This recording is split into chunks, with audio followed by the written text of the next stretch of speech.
Wolverine weapon x के last episode के अंदर हमने देखा था कि किस तरह से वुल्वरीन जो है उनमें से एक मेंबर के ऊपर अपना ट्रैकर लगा देता है ताकि उनका पीछा कर सके। लेकिन वहीं पे हम देखते हैं कि वो उसका ट्रैकर निकाल के अपने ही रास्ते लग चले जाता है। लेकिन इसी तरह हम देखते हैं कि वहाँ पे वो सीईओ अब इस वुल्वरीन से बहुत ज़्यादा परेशान आ चुका है और वो अपनी पूरी की पूरी टीम के साथ वहाँ से बाहर निकल के किसी और लोकेशन पे जा ही रहा होता है। लेकिन तभी वुल्वरीन और मैवरिक उनका रास्ता रोक देते हैं और यहीं पे हम देखते हैं कि लास्ट एपिसोड के अंदर वुल्वरीन और उस कैप्टन की जिसका नाम ग्लेन था उनके बीच एक जबरदस्त किस्म की फाइट होती है और वुल्वरीन ग्लेन का काम तमाम कर ही देता है काफी मुश्किलों से। लेकिन उसी वक्त वुल्वरीन भी वहाँ पे जो है इस फाइट से बहुत ज्यादा बेहोश हो जाता है थक के और उसी वक्त जो है हैमर के एजेंट्स आके उसको अरेस्ट कर लेते हैं। तो अब आगे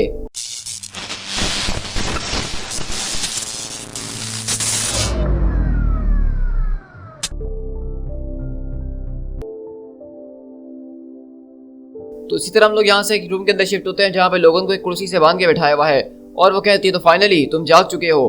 तो लोगन बोलता है कि मैं कहाँ हूँ आखिरकार। तो कहती है कि तुम इस वक्त मेरी दुनिया के अंदर हो स्वीटहार्ट, मेरी दुनिया के अंदर। तो कहता है कि ग्रेटरूट आखिरकार तुम यहाँ पे क्या कर रही हो और ये जो कौन सी जगह है।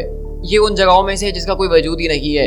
इससे पहले कि तुम कुछ और सोचना शुरू करो मैं तुम्हें बताती चलूँ कि इस वक्त तुम्हारे हाथों में जो हथकड़ी लगी हुई है वो प्योर वाइब्रेनियम की बनी हुई है और इस कमरे के बाहर पूरा का पूरा हैमर स्क्वाड खड़ा हुआ है। अगर तुमने कुछ भी गलत करने की कोशिश करी तो वो उनके पास ऐसे ऐसे हथियार है जो कि तुम्हारे हीलिंग फैक्टर से डील कर सकते हैं। तो वहीं से लोगन बोलता है good to see you too. वहीं से वो एजेंट कहती है कि अभी सिर्फ एक ही रीजन है जिसकी वजह से तुम्हें जमीन के अंदर दफना नहीं दिया गया या फिर तुम्हें ऐसी गुफा में नहीं फेंक दिया गया है जहाँ से वापसी लौटने का कोई रास्ता नहीं है। वो सिर्फ इसीलिए क्योंकि अभी तक मेरे बॉस यानी नॉर्मन ऑसबॉर्न को उसके बारे में कुछ भी नहीं बताया है मैंने। तो वहीं से लोगन बोलता है कि तुम्हारा बॉस जो है वो एक मेनियक और मर्डरर है।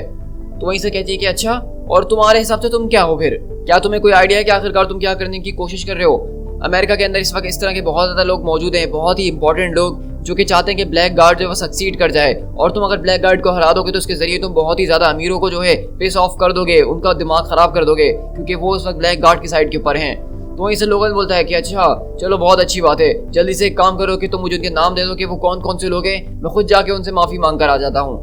तो वहीं से वो एजेंट कहती है कि बस अब बहुत हो चुका है, मैं तुम्हें ये आखिरी चांस दे रही हूँ वहाँ से जाने का, लेकिन इस चांस को सही तरीके से इस्तेमाल करना, इसके बाद मैं तुम्हारी कोई मदद नहीं करूंगी लोगन। तो वहीं से लोगन बोलता है कि देखो मैं ये नहीं कर सकता हूँ जो तुम मुझसे करने के लिए कह रही हो, लेकिन मैं तुमसे एक चीज प्रॉमिस जरूर कर सकता हूँ और मेरा वादा है कि मैं इस सबको खत्म जरूर करूंगा।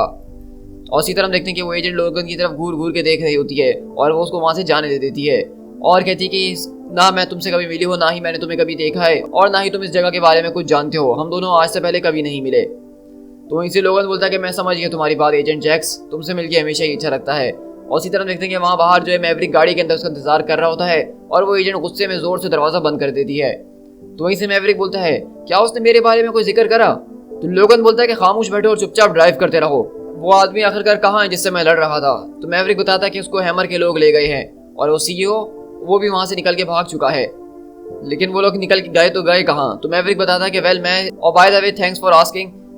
तो इसे लोग लगे देखो इस वक्त मुझे तुम्हारी कोई परवाह नहीं, मुझे ये बताओ कि वो कहाँ मौजूद है, मुझे उसको पकड़ना ही है किसी भी हालत के ऊपर। तो मैवरिक बोलता है कि वेल ये तो अब इतना ज़्यादा मुश्किल नहीं होने वाला है क्योंकि अब हर तरफ ये वर्ड फैल चुका है कि वो लोग जो है पैसिफिक ओशन के ऊपर एक ऑयल रिग के ऊपर मौजूद है, वहाँ पे उनका पूरा का पूरा स्क्वाड और सीईओ भी इंतजार कर रहा है तुम्हारा। उन लोगों ने तुम्हारे लिए एक तरह का जाल बिछा दिया क्योंकि वो जानते हैं कि तुम उनके पीछे जरूर आओगे। तो लोगन बोलता है कि चलो बहुत ही अच्छी बात है, इसके जरिए मेरा आधा काम तो आसान वैसे ही हो चुका है। तो इसे मैवरिक समझाता है कि देखो लोगन तुमने सिर्फ उनके एक आदमी से मुकाबला करने में और उसको ठिकाने लगाने में तकरीबन अपनी जान को ही दांव पर लगा दिया था और आखिरकार तुम कैसे सोच रहे हो कि तुम पूरे के पूरे उनके स्क्वाड के सामने किस तरह से खड़े हो पाओगे। तो लोगन बोलता है कि तुम बस ड्राइव करो, ये सोचना मेरा काम है। वहीं से मैवरिक बोलता है कि ओके श्योर तुम जैसा कहो। तो ये बताओ मुझे कि तुम्हें सीधा ड्राइव करते हुए अपनी फ्यूनरल की तरफ जाना है या फिर बीच में रुक के कहीं ड्रिंक वगैरह पीना पहले पसंद करोगे। तो वहीं से लोगन बोलता है कि हमारे पास अब सिर्फ एक ही स्टॉप है जहाँ पे हमें रुकना है। और इसी तरह देखते हैं कि हम यहाँ पे पैसिफिक ओशन के ऊपर उस ऑयल रिग के ऊपर शिफ्ट होते हैं जहाँ पे ये सारे के सारे स्ट्राइक एक्स फोर्स के जो सोल्जर्स हैं यहाँ मौजूद हैं और उनका सीईओ भी यहाँ पे मौजूद है। और कहता है क्या उस बास्टर्ड का कोई साइन नजर आया अभी तक। तो वो कहता है कि नहीं सर अभी तक कोई इन्फॉर्मेशन नहीं है। तो वो पूछते हैं कि आखिरकार तुम्हें क्या लगता है कि वो हमारी तरफ किस तरीके से आएगा। तो वो बोलता है आदमी कि मेरे ख्याल से वो अंधेरा होने का इंतजार करेगा और रिग के ऊपर जो है चुपके से घुसने की कोशिश करेगा और हम उसके लिए कुछ भी हो किसी भी हालत में तैयार जरूर रहेंगे। तो वहीं से वो सीईओ बोलता है कि हाँ तुम्हें तो यार रहना ही होगा चाहे कुछ भी हो जाए। और इसी तरह हम देखते हैं कि दूसरी तरफ हम लोग यहाँ से हैमर के एक बेस के अंदर शिफ्ट होते हैं जहाँ पे वो एजेंट ग्लेन मौजूद होता है जो कि उसको डॉक्टर देख के बताता है कि तुम्हारे लिए बहुत ही खुशखबरी की बात है कि ये मर चुका है। तो वहीं से मैवरिक बोलता है कि चलो अब हमें बस 11 और मारने हैं। तो वहीं से लोगन बोलता है कि आखिरकार इसकी मौत कैसे हुई है। तो कहता है कोई सिंगल ब्लो नहीं है बल्कि बस इसको इतनी ज़्यादा इंजरीज इसकी बॉडी पे हुई है कि बेसिकली तुमने इसका जो हीलिंग फैक्टर है उसको ओवरलोड कर दिया है और उसका हीलिंग फैक्टर ओवरलोड होने की वजह से ही इसकी मौत हुई है। तो वहीं से मैवरिक बोलता है कि लोगन तुमने तकरीबन इसको मारने के चक्कर में अपना ही वजूद मिटा दिया था। लोगन आखिरकार तुम इन सबसे फेस करने के बारे में क्या सोच रहे हो? उनके ग्राउंड के ऊपर, उनकी जगह के ऊपर तो वो लोग बहुत ज्यादा तुमसे नंबर में ज्यादा है, तुम आउट नंबर्ड हो, तो यहाँ पे तुम्हारे जीतने का कोई फायदा होता ही नहीं है। मेरे ख्याल से तुम्हें इस वॉर से थोड़ी टाइम के लिए पीछे हट जाना चाहिए। ये वो फाइट नहीं जिसको तुम आसानी से जीत सको। इस फाइट के अंदर अगर तुम गए तो तुम जरूर मारे जाओगे। तो वहीं से लोगन बोलता है कि हाँ शायद तुम ठीक कह रहे हो मैवरिक। तो मैवरिक बोलता है कि थैंक गॉड, आखिरकार तुम्हें मेरी बात तो समझ में आई ना। चलो कम से कम देर से ही सही समझ तो आ गई। लेकिन लोगन बोलता है कि नहीं, मेरा कहने का मतलब ये है कि मैंने तुमसे कहा था ना कि अब हमें सिर्फ एक ही जगह पे रुकना है, तो मैंने गलत कहा था। हमें एक और जगह पे रुकना है, कुछ सामान की जरूरत है। और इसी तरह हम यहाँ से दोबारा सॉल्ट लेक के ऊपर शिफ्ट होते हैं, जहाँ पे सारे के सारे एजेंट्स आपस में बातें वगैरह कर ही रहे होते हैं। लेकिन अचानक हम देखते हैं कि वहाँ पे चारों तरफ अलार्म बजना शुरू हो जाते हैं। तो वो सीईओ अपने बेड से उठता है और कहता है कि फाइनली वो हेरी बास्टर्ड फ्रीक यहाँ पे आ चुका है, जिसने मेरे चेहरे के साथ ये हल करा है। मैं इससे अपना बदला जरूर लेके रहूंगा। कहाँ है वो? मैं उसकी खाल उसके जिस्म से निकाल के रख दूंगा। लेकिन अगले पल हम देखते हैं कि लोगन यहाँ पे जो अकेला नहीं आया है, बल्कि एक हेलीकॉप्टर के अंदर बैठ कर आया है, और ये हेलीकॉप्टर पूरी तरह वेपन से भरा हुआ है। और लोगन वहीं पे कहता है, तुमने मुझे चाहा और देखो मैं तुम्हारे पास चला आया। और इसी तरह हम देखते हैं कि लोगन वहाँ पे अपने उस पूरे के पूरे हेलीकॉप्टर के जरिए जबरदस्त किस्म के मिसाइल जो है उस ऑयल रिग के ऊपर मारता है, जिससे जबरदस्त किस्म की तबाही मचना शुरू हो जाती है। और वहीं से हम देखते हैं कि लोगन के सारे लोगों से मुकाबला हो रहा होता है। लेकिन लोगन यहीं पे हमें एक बात बता रहा होता है और कहता है कि चार्ल्स एक्जेवियर हमेशा मेरे दिमाग के अंदर घुसने की कोशिश किया करते थे। वो ये जानना चाहते थे कि मैं कौन हूँ, कहाँ से आया हूँ, वो कौन सी चीज़ें जिनसे मुझे प्यार है, वो कौन सी चीज़ें जिनसे मुझे डर लगता है। और मैं हमेशा चार्ल्स को यही बताया करता था कि ऐसी कोई चीज़ नहीं है जिससे मुझे डर लगता है। No man, no God, nothing, किसी चीज़ से मुझे डर नहीं लगता है। लेकिन ये एक बहुत ही बड़ा झूठ था। एक चीज़ है दुनिया के अंदर जो कि मुझे अनईजी बना देती है। एक चीज़ है जिसके अराउंड मैं कंफर्टेबल नहीं रह पाता हूँ, और वो चीज़ जो है वो पानी है, द डीप ओशन। और ये एक बहुत ही बड़ा फैक्ट है कि ये समंदर जो है एक दिन मेरी शायद जान भी ले सकता। अगर मुझे लैंड के ऊपर ला के रख दो और मेरे पास मेरे क्रॉस मौजूद हो, तो इस दुनिया की कोई चीज़ नहीं है जिसको मैं काट ना सकूं। और चाहे मेरे ऊपर कितनी भी मुश्किलें क्यों ना आ जाए, लेकिन मेरे पास हमेशा एक एलिमेंट ऑफ सरप्राइज रहेगा ही। लेकिन मुझे समंदर के अंदर डाल दो तो मेरी कहानी मुकम्मल तौर पर बदल जाती है। अगर तुम्हारी हड्डियां जो है एडामेंटियम से लेस हुई होती तो तुम्हें पता चलता कि समंदर के अंदर तैरना कैसा लगता है एडामेंटियम बोन्स के साथ।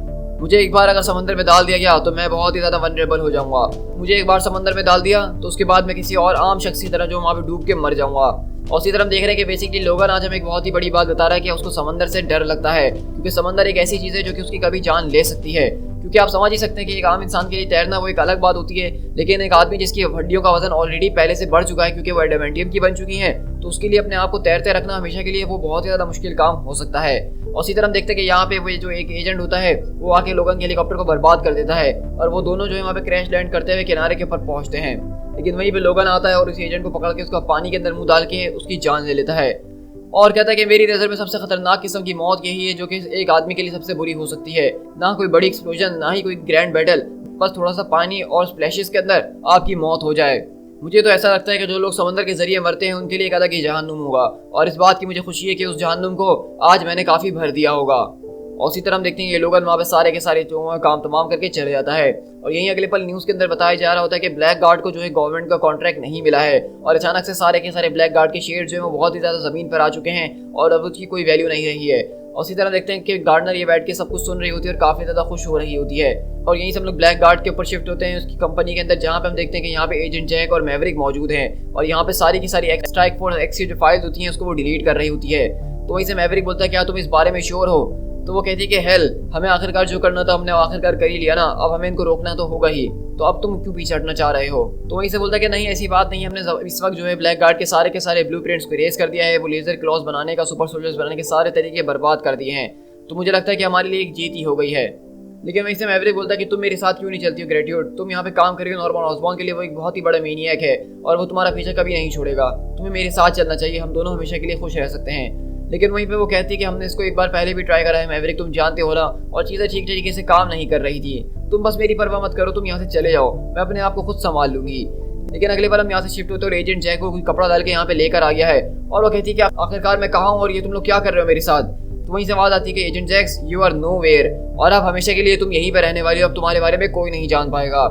क्योंकि हम देखते हैं कि दरअसल नॉर्मन ऑसबॉर्न जो है अपने हैमर के एजेंट के साथ उसको पकड़ चुका है, और उसको इस बात के बारे में पता चल गया कि उसने लोगन और मैवरिक की इन्फॉर्मेशन उसे छुपा के रखी थी।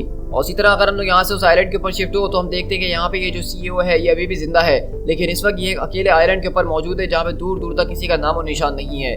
और इसी तरह हम गार्डनर के पास शिफ्ट होते हैं जो कि एक पार्किंग लॉट के अंदर होती है और कहती है कि हेलो क्या यहाँ पे कोई मौजूद है? मैं यहाँ पे किसी से मिलने के लिए आई हूँ। तो वहीं से लोगन पीछे से निकल कर आता और कहता है कि यहाँ पे आओ। कहती है कि वुल्वरीन, हाँ तुम जो कुछ भी कर रही हो बस अपने मुंह से इतनी ज़्यादा तेज़ आवाज़ मत निकालो। तो वहीं से गार्डनर बोलती है कि वो तुम ही थे जिसने मुझे सबसे पहली बार कॉल करा था, वो तुम ही थे जिसने मुझे ब्लैक गार्ड के पीछे लगाया था, तुमने मेरा इस्तेमाल करा है। तो लोगन बोलता है कि तुम्हें एक स्टोरी की तलाश थी और मैंने तुम्हें एक स्टोरी दे दी है, तो फ़ायदा तो तुम्हारा ही हुआ ना। तो गार्डनर बोलती है कि फेयर इनफ, अब बताओ कि मैं तुम्हारे लिए आगे क्या कर सकती हूँ। तो वहीं से लोगन बोलता है कि इतनी भी जल्दी क्या है, अभी ये वाला मामला मुकम्मल तौर पर ख़त्म नहीं हुआ है। तो गार्डनर बोलती है इससे क्या मतलब है तुम्हारा, ब्लैक गार्ड तो ख़त्म हो चुकी है ना। तो लोगन बोलता है कि हाँ वो ब्लैक गार्ड जरूर खत्म हो चुके हैं, हम लोग सब कुछ मिटा जरूर चुके हैं, लेकिन अभी भी एक सवाल है जिसका जवाब मुझे अभी तक नहीं मिला है। ये सब की शुरुआत तब हुई थी जब वेपन एक्स फैसिलिटी से किसी ने उस फाइल को चुरा के ब्लैक मार्केट के अंदर भेजा था। मुझे उस बारे में अभी तक नहीं पता कि वो शख्स कौन था जिसने उस फाइल को चुराया था, कौन है जो कि वेपन एक्स की इन्फॉर्मेशन दुनिया में आम करना चाहता है, और वो जो कोई भी शख्स है मैं उसको जरूर ढूंढ के रहूंगा। और इसी तरह हम देखते हैं कि यहाँ से हम एक आदमी के पास शिफ्ट होते हैं जिसके हाथ में कुछ फाइल्स वगैरह होती हैं, लेकिन वहीं से आवाज़ आती है कि तुम कहीं पे जा रहे हो। तो वो कहता है कि देखो मैंने तुम्हारे बारे में किसी को नहीं बताया और मैंने ये भी नहीं बताया कि वो फाइल्स मुझे कहाँ से मिली थी। लेकिन वो आदमी कहता है कि तुमने मुझसे झूठ बोलने की कोशिश करी है। तो कहता है कि नहीं नहीं ऐसा बिल्कुल भी नहीं है, मैं तो ब्लैक गार्ड के लिए काम भी नहीं करता हूँ, मैं तो सिर्फ एक कॉन्ट्रैक्टर हूँ और इन फाइल्स के बारे में किसी को नहीं पता कि ये मैंने कहाँ से खरीदी और कैसे ली हैं। अगर तुम्हें पैसे चाहिए तो ये लो, मेरे सारे पैसे ले लो, लेकिन मुझे छोड़ दो। तो कहता है कि मुझे तुम्हारे पैसों में कोई दिलचस्पी नहीं है, मुझे तुम्हारा सोल वापसी चाहिए। तो वो आदमी कहता है कि नहीं नहीं प्लीज़ मुझे नहीं मारो। लेकिन अगले पल हम देखते हैं कि वो आदमी उसको गोली से मार देता है और हम देखते हैं कि वो आदमी बोलता है कि मुझे नहीं लगता कि तुम अब बचने वाले हो। और उस तरह हम देखते हैं कि वो मिस्टीरियस शख्स कोई और नहीं बल्कि मैवरिक ही होता है। तो हम देख रहे हैं कि दरअसल मैवरिक ही वो शख्स है जिसने उन सारी की सारी वेपन एक्स फाइल्स को चुरा के ब्लैक मार्केट के अंदर भेजा था, और उसके बाद वो वुल्वरीन के पास आ गया तो उसको ऐसा बताने के लिए उसको उस बारे में पता चला है। लेकिन लगता है कि मैवरिक यहाँ पे किसी बहुत ही बड़ी चाल का हिस्सा है जिसके बारे में अभी हमें यहाँ पे कुछ भी नहीं बताया और एक मिस्ट्री छोड़ दी गई है। और इसी के साथ आज की हमारा जो स्टोरी आर्क है एडामेंटियम मैन वाला, उसका यहाँ पे एंड होता है। सो गाइस, जैसा कि आप सब जानते हैं कि वुल्वरीन वेपन एक्स की सीरीज जो मैंने स्टार्ट करी थी, मैंने आपको शुरू में ही बता दिया था कि ये सीरीज जो है काफ़ी ज़्यादा वायलेंट किस्म की होने वाली है, जिस तरह वुल्वरीन की अपनी सोलो सीरीज अक्सर होती ही है। और हम इसमें देखेंगे कि अलग अलग स्टोरीज वुल्वरीन की, और अभी हमारा पहला स्टोरी आर्क खत्म हो चुका है। इसके बाद भी मैं इसी सीरीज को कंटिन्यू रखने वाला हूँ वुल्वरीन वेपन एक्स की, लेकिन अब हम जो है एक अलग स्टोरी आर्क को देखेंगे जिसमें हम अलग स्टोरी देखने वाले हैं, और इस मैवरिक वाली स्टोरी का क्या होगा ये हम आगे जाके कहीं पे कनेक्ट किया जाएगा। लेकिन अभी के लिए ये स्टोरी यहाँ पे खत्म हो जाती है। तो आप मुझे बताइए कि आपको आज की स्टोरी कैसी लगी है, और वुल्वरीन के कॉमिक्स अगर आपको पसंद आ रहे हैं तो चैनल के ऊपर रिस्पांस आपका बिल्कुल भी वैसा नहीं आ रहा जिससे मुझे पता चल सके कि आपको कॉमिक्स पसंद आ रहे हैं। अगर आपको वीडियोस अच्छी लग रही हैं तो अपने दोस्तों के साथ शेयर करना बिल्कुल भी मत भूलिए, ताकि हम ज़्यादा से ज़्यादा लोगों तक पहुँच सकें और जो मैंने टाइमलाइन बनाई है उसको ज़्यादा से ज़्यादा लोग एंजॉय कर सकें। सो गाइस, अगर आप चैनल पे फर्स्ट टाइम आ रहे हैं तो मेरी आपसे पूरी उम्मीद है कि आपने अब तक चैनल को सब्सक्राइब कर ही दिया होगा, लेकिन अगर आपने सब्सक्राइब नहीं करा है तो प्लीज़ फौरन से सब्सक्राइब कर दीजिए, ताकि इस तरह का ऑसम कॉमिक बुक कंटेंट आप चैनल पे डेली बेसिस पर एंजॉय कर सकें। So guys, this is Speed Tiger, मिलते हैं अपने नेक्स्ट स्टोरी आर्क के साथ। Till then, thank you so much.